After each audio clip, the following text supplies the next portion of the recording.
పశ్చిమాసియాలో యుద్ధ వాతావరణం నెలకొన్న తరుణంలో అంతర్జాతీయ రక్షణ కూటమి నాటో కీలక నిర్ణయం తీసుకుంది. హార్మోజ్ జలసంధిలో 3 అంతర్జాతీయ వాణిజ్య ట్యాంకర్లపై జరిగిన దాడులకు ఇరానే పూర్తి బాధ్యత వహించాలంటూ అమెరికా గట్టిగా ఆరోపిస్తోంది. ఈ నేపథ్యంలోనే మంగళవారం అమెరికా వైమానిక దళం ఇరాన్ సైనిక లక్ష్యాలపై భారీ ఎత్తున విరుచుకుపడింది. అంతటితో ఆగకుండా అంతర్జాతీయ మార్కెట్లో ఇరాన్ కు చమురు విక్రయాలు జరుపుకోవడానికి గతంలో ఇచ్చిన ప్రత్యేక లైసెన్స్ ను సైతం డొనాల్డ్ ట్రంప్ ప్రభుత్వం రద్దు చేసింది. ఇక ఈ ఆకస్మిక చర్యలతో ఇప్పటికే అత్యంత సున్నితంగా ఉన్న కాల్పుల విరమణ ఒప్పందంపై తీవ్రమైన ఒత్తిడి పెరిగింది.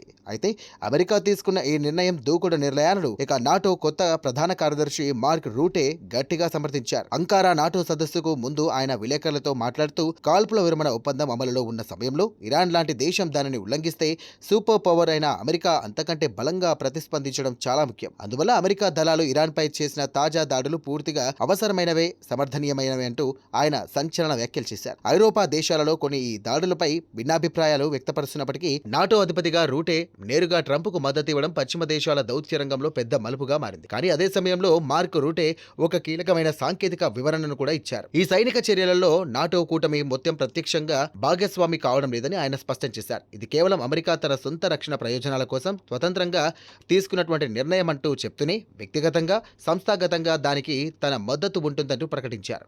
ఇక ఈ ప్రకటనతో అధ్యక్షుడు డొనాల్డ్ ట్రంప్ కు అంతర్జాతీయంగా భారీ రాజకీయ బలం లభించినట్టయింది. ఎందుకంటే అమెరికా అసలు నాటో కూటమిలో కొనసాగుతుందా లేదా అనే అనుమానాలు కూడా వ్యక్తమవుతున్నటువంటి తరుణంలో రూటే ఆ సందేహాలను పూర్తిగా కొట్టిపారేశారు.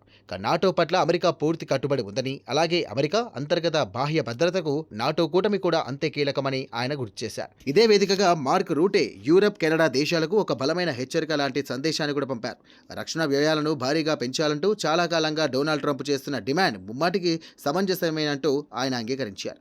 అమెరికాతో సమానంగా మిగతా భాగస్వామ్య దేశాలు కూడా తమ బడ్జెట్లో రక్షణ రంగానికి నిధులను కేటాయించాల్సిన అవసరం ఉందంటూ స్పష్టం చేశారు.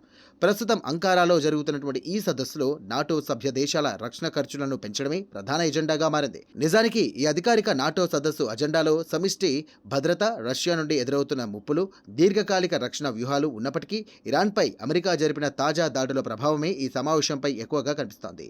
ఇప్పటికే అమెరికా చర్యలకు మద్దతు ఇవ్వని, గగనతలాన్ని ఉపయోగించుకోవాలని స్పెయిన్ వంటి కొన్ని మిత్ర దేశాలను ట్రంప్ బహిరంగంగా విమర్శించడమే కాకుండా వాణిజ్యపరమైన ఆంక్షలు విధిస్తామంటూ బెదిరించారు.